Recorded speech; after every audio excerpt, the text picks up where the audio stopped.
Welcome to part 6 of Exploring Principles for EAP Materials Development and Design. This is the last in a series of 6 videos looking at this topic. My name is Scott Douglas, and I'm an associate professor in the University of British Columbia's Okanagan School of Education. So, our big question for today is this: what are some key principles for EAP materials development? Today, we're going to be focusing on the principles of backward design, multiple literacies, and Canadian content.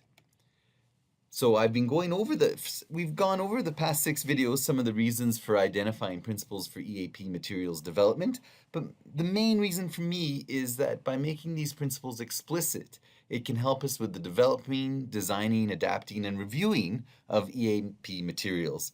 It's going to help us create better materials for our learners that are grounded in principles that facilitate language acquisition, and it also is going to help us be able to recognize materials that use sound principles for supporting students' learning an additional language.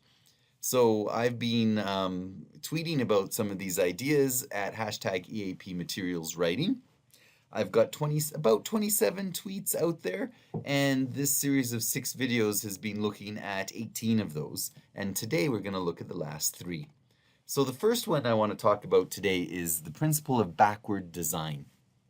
So when you're putting together materials, or if you're evaluating materials, one way to ensure that materials all hold together is to start off, first of all, by thinking about, okay, what are the main goals of these materials? Or what is the main goal of the course? And so, for example, if the goal might be for students to be able to write and cope with the writing demands of post-secondary studies.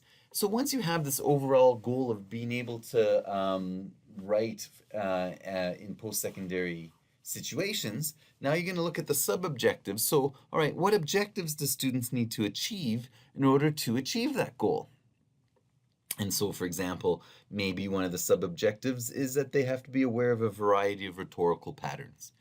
Next, once you've identified the sub-objectives that are going to help you reach the ultimate goal, then you're going to think to yourself, what evidence do I need in order to know that the students have reached those sub-objectives that are going to help them reach the overall goal? And so you're going to then be thinking, okay, so is this evidence that might be in the form of assignments that you're going to collect? It might be in the form of summative assessments, such as midterm exams and final exams, and such as that. Then, once you've sort of pinpointed the evidence you need to know whether or not students are achieving the objectives that'll facilitate the overall goal, then you're going to ask yourself, okay, what teaching and learning experiences do students need to have to enable them to produce the evidence we need to know that they've reached the sub-objectives, to know that they're going to reach their overall goal? And by having these different 4 stages, goal, sub-objectives, evidence, and then teaching and learning experiences, this gives you a way of holding it all together.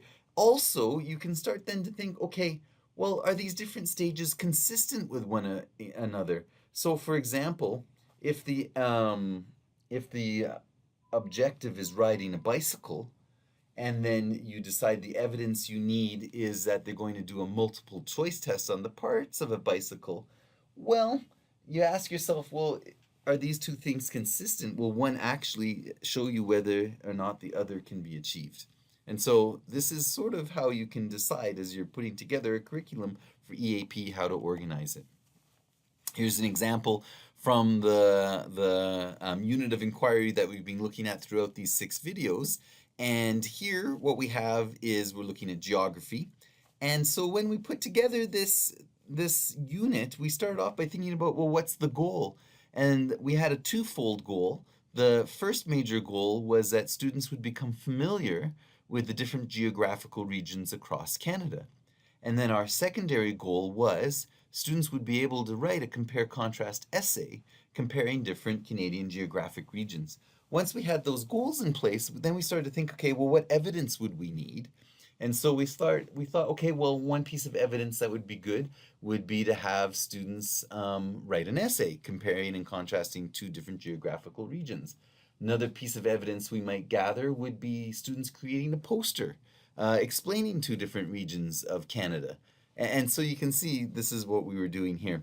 Because once we thought, okay, that's the evidence that we need, then we started thinking, well, what do the students need to know in order to produce that evidence? So we started thinking, okay, well, they're going to need to know some vocabulary. And so we identified key vocabulary. And then we thought, well, they'll need some content. We identified key content. And this is how this entire unit all came together. Another principle that I like to keep in mind is this idea of multiple literacies, or that there's more than just one kind of literacy that we're focusing on. Some people also refer to these as 21st century skills. So it's the idea that students are going to be in the 21st century, or now, students need a wide variety of skills, knowledge, and expertise and literacies in order to cope with contemporary life. And this can involve intercultural communication, entrepreneurial literacy, and different things such as this. So here's an example of what we like to call genre-based academic tasks. So very often writing courses, they focus on essays or traditional 5-paragraph essays. But for me, I wanted students to be aware of different kinds of genres. And this is an example of students preparing an annotated bibliography. And so now they have to think about, well, what language goes with the annotated bibliography? How is an annotated bibliography set up? And these kinds of things. So it's not just about a certain kind of literacy or a certain kind of writing. And then finally, the last principle that we're going to talk about in this series of videos is that of Canadian content. And so I find myself here located in Canada. So when we're working with materials, I want students to be able to look up from those materials, look out the window, and be able to recognize the world outside. We want the surrounding community to be reflected in the classroom, and we want to promote a sense of place and belonging for our students so that students can make connections with the world around them. This principle is also related to the principle of diversity as well. Students need to be able to see themselves in the materials that they're looking at. So here they are in Canada. They need to be able to see Canadians, and they need to be able to see people who reflect their own lived experience of what it means to live in this country. And so we're promoting diversity and grounding it in local contexts, and having the world outside of the classroom also located in those materials. And so I think this, and it goes beyond what I've heard people talk about, like beavers and maple syrup. It's a deep engagement with the local environment. And so here, for example, we've got a little writing sample. Students are looking for run-on sentences or comma splice errors, but the activity that they're doing, it's looking at national parks in Canada. And we have one in Alberta, and we have another one that's found in Nunavut. And so this is that idea of building knowledge about Canada and injecting Canadian content into your materials.